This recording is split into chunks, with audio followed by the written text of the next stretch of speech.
I want to ask a simple question. How many of us here really, really love maths? One, two, three, five, 10, that's it? In an audience of 500? I assume this.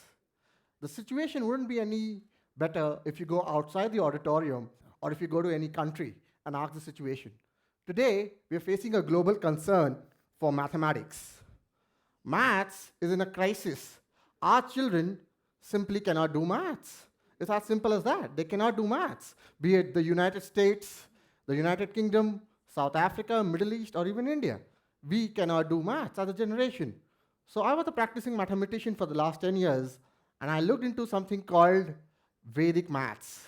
Vedic maths comes from Vedas, and it is apparently the world's fastest mental math system. Through Vedic maths, one can calculate really, really fast when compared to the traditional system. Vedic maths was founded by an Indian scholar named Tirthaji, and he wrote a book about it in the early 20th century.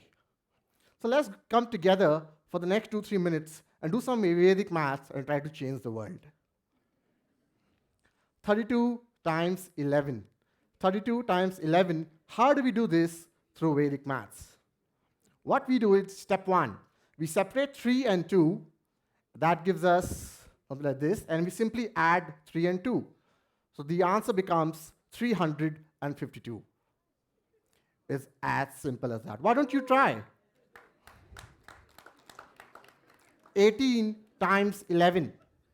Okay? Try 18 times 11, all of you, and we're going to do this together. The answer becomes 198. Exactly. Let's do some simple squaring. And you know, in a German magazine called Vedic Maths, the Kama Sutra of mathematics.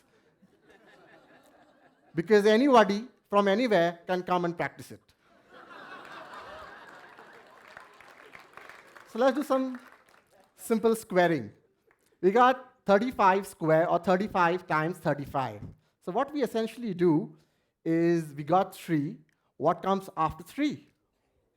Exactly. And we multiply 3 and 4 together. That gives us 12. That's the first part of the answer. And we simply square 5. That gives us 25. So our exact answer becomes 1225. Take another sum. Try to do it mentally.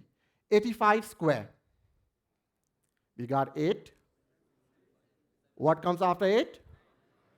And 5 square. So you multiply 8 and 9, that gives you, and then 5 square is 25. So 7225. High-speed multiplication. We all know the answer to this. 8 times 7 is no rocket science. But doing this in Africa would create a lot of problems. Children would actually draw 8 circles, again 8 circles, again 8 circles, and then count the 56 circles 7 times and give you the wrong answer of 54. That's how bad the situation is actually, you know. So let's do this the Vedic maths way. Okay, 8 and 7 are both nearest to 10. Is 8 above 10, below 10? Below by how much? So we got -2. And 7 is below 10 also by? So you got -3, right? So we go crosswise, we subtract crosswise. So 8 minus 3 gives us 5, which is the first part of the answer. And we can multiply 2 and 3 together. That gives us 6. So the answer becomes 56. So we can extend this rule, which is called the base method, to a sum called 98 times 97. Let's do this together. Is 98 above 10, below 100? Is 98 above 100, below 100? Below by how much? So we got -2.